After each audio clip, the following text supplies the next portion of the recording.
Ask a casual fan about OG Anunoby and you'll hear the same three words, 3 and D. A guy who hits open threes and plays defense. But that label is hiding something. This is a player who just hit a game-winning shot in the NBA Finals, who's scoring 24 a game in this series on absurd efficiency, and whose teams outscore opponents by hundreds of points with him on the floor. So let's actually answer it, year by year, number by number. Just how good is OG Anunoby?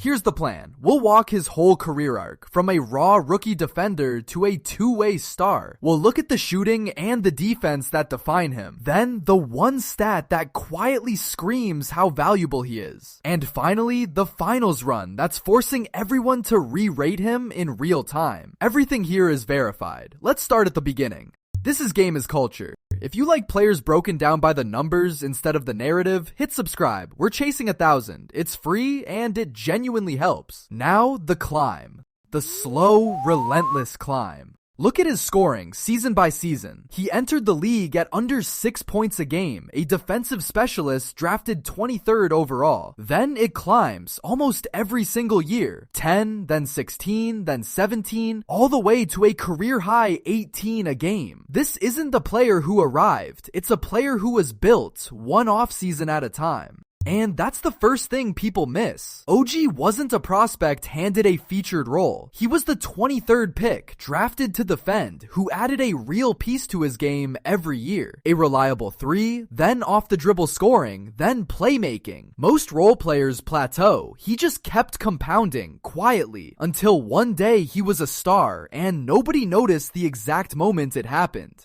And here's a wrinkle most people forget. As a rookie, OG was on the 2019 championship Raptors. He has a ring, but an emergency appendectomy in the playoffs cost him that finals run. So he watched his team win it all from the sideline. 7 years later, he's finally getting his own shot at the title. As a star this time, not a spectator. The shooting, nobody credits.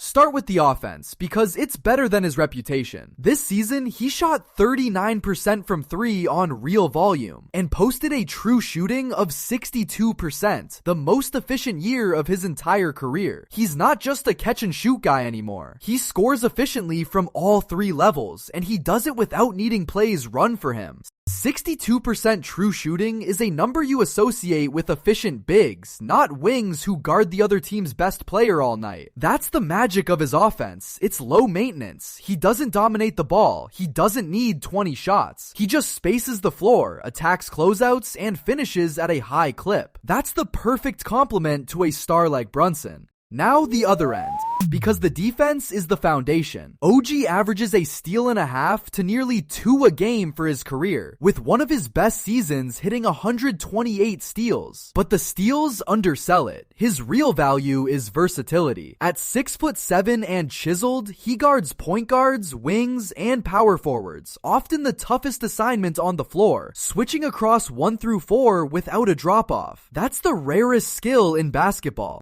Think about what that lets a coach do. With OG, you don't have to hide anyone or scheme around a weak link, because he can erase the other team's best perimeter scorer by himself. That frees your other 4 defenders to gamble, help, and rebound. One elite, switchable wing defender changes the math of an entire defense. That's why contenders covet this exact profile. The stat that gives it away.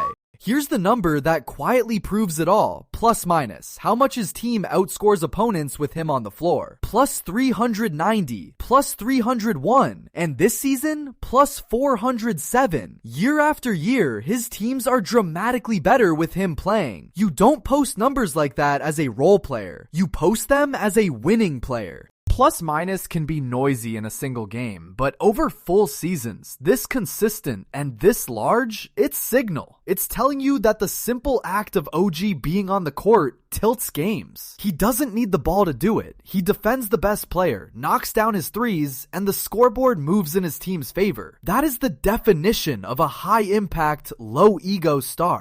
The bet New York made.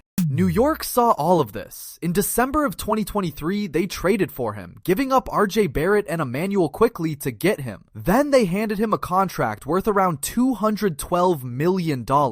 A lot of people called it an overpay for a 3-and-D wing, but the Knicks were betting on the two-way star underneath the label. Right now, that bet looks like a masterstroke. The finals proof.